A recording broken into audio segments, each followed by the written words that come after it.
Traditionally, the still relatively new class of Windows-based handheld devices usually come with AMD APUs because of their excellent compromise between energy efficiency and iGPU performance. MSI, on the other hand, is one of the major players betting on Team Blue exclusively with their Claw series. And while the hardware was great for the first 2024 model, performance wasn't that good at launch, even though the situation improved quite a bit with a ton of upgrades since then. Despite that, it's been clear that Meteor Lake was not quite the ideal platform for such a device. So they already teased a Lunar Lake model with a completely new form factor at Computex 2024, and today I finally have the Claw 8 right here in the studio.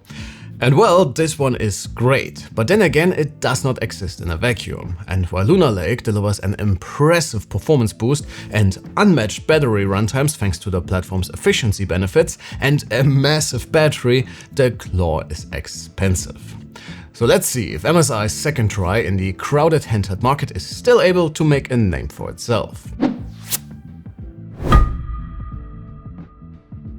When it comes to specs, MSI is at least trying to justify the eye-watering sticker price with the Intel Core Ultra 258V, which with its built-in 140V can run at a maximum of 30 watts.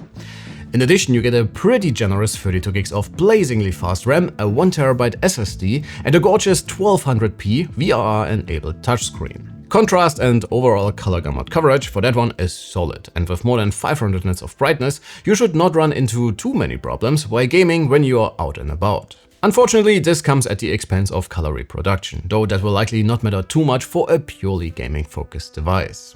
Should you get a Claw for yourself and are bothered by the bluish tint, you can find our calibrated profile on our website, which greatly improves the situation. While response times of course cannot keep up with the OLED competition, they also fall short of other IPS panels like in the LIX, for example.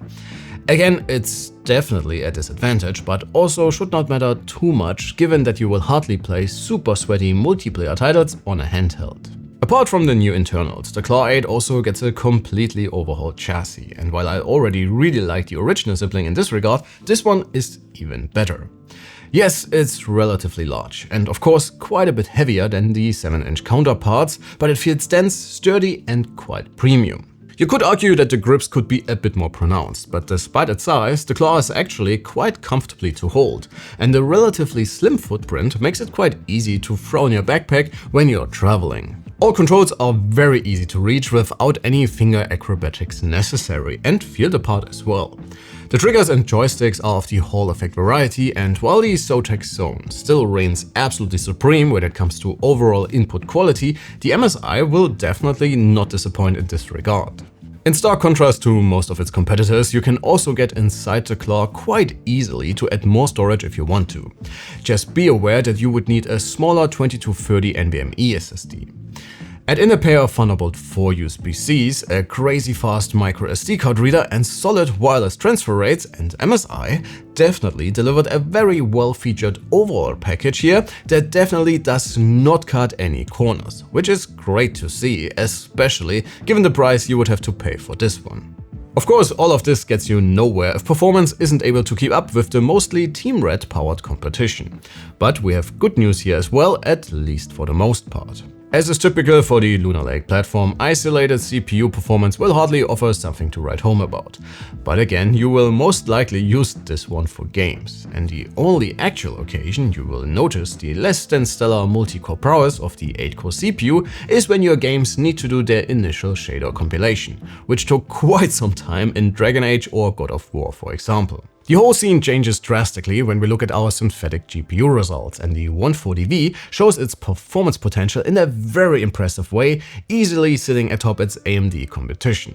As is often the case, synthetics and the real world tell a very different story though, which I would usually have to say, but in this case Intel did their homework with drivers and general game support, and in our 1080p rating, the Claw 8 only has to yield to the Strix Point powered GPT Pocket 4. But that one is almost a small laptop and is quite a bit more expensive. When it comes to your individual gaming experience, as is usually the case with handhelds, you will have to play around with the settings to find what works best for you. But a native resolution with medium settings are a very good starting point for most modern games. Similar to Nvidia and AMD, Intel is also pushing its own AI-powered upscaling tech, XeSS, to more and more games. And I used the chance to get into God of War Ragnarok to see what you can expect from Team Blue's solution. And while Horizon Forbidden West, for example, greets you with a very blurry image during movements, Kratos' latest adventure, on the other hand, offers a much better experience. You get a very solid boost for your average FPS without sacrificing much in the visual department, and you can actually decide for yourself if you would rather just get a smoother image or bump up your overall quality settings for a bit more eye candy. Fan noise for the Claw is very much in line with what you get from the competition, and the 8-inch handheld is very well behaved in its more balanced settings. It gets audible if you push the Lunar Lake Silicon to its maximum of 30 watts, but personally I would say it's still very acceptable, especially given the performance you get in return and the very good speakers. But as always, please hear for yourself with our noise samples, and if you want to dive deeper into our measured results or overall stress test and temperature behavior for this one, check out our written review on the website.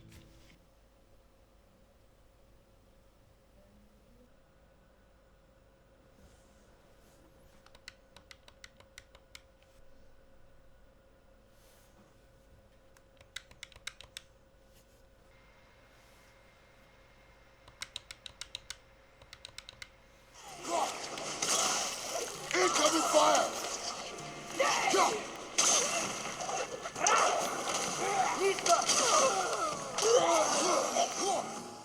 Regarding battery life for handhelds, ASUS pretty much changed the game with the LIX, which bets on an 80 watt-hour battery and became the new benchmark when it comes to gaming away from the wall. Well, the Claw follows suit with the same battery size, which also results in excellent runtimes. Under load, it will depend heavily on your chosen performance mode, but 3.5 hours in MSI's AI-managed balance settings is very solid, and under lighter load, the runtimes are nothing short of amazing. Before we wrap things up for today, let's talk about software. And well, everything is where it's supposed to be, and MSI managed to come up with a layout that makes sense for the most part, both for the general management application and their on-screen overlay. The only real problem is that it's a bit laggy and sometimes needs a few moments to pop up when you're in a game. I'd say it's not a deal breaker, but I really hope they can improve in this regard. MSI could also improve the labeling of their performance profiles, since in their standard AI engine mode you will not get the full performance the Claw is capable of, and you have to go into manual and then select your desired wattage, which might be a bit too technical for the less tech-savvy user.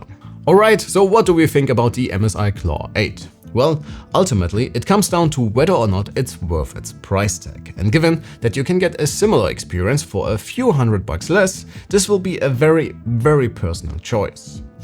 I think that given the overall package, the chassis with its solid inputs, premium build quality and looks, the large screen with its VRR capabilities and very good results from our measurements, the impressive performance figures and last but not least the amazing battery life, the MSI offers almost enough to justify its price tag.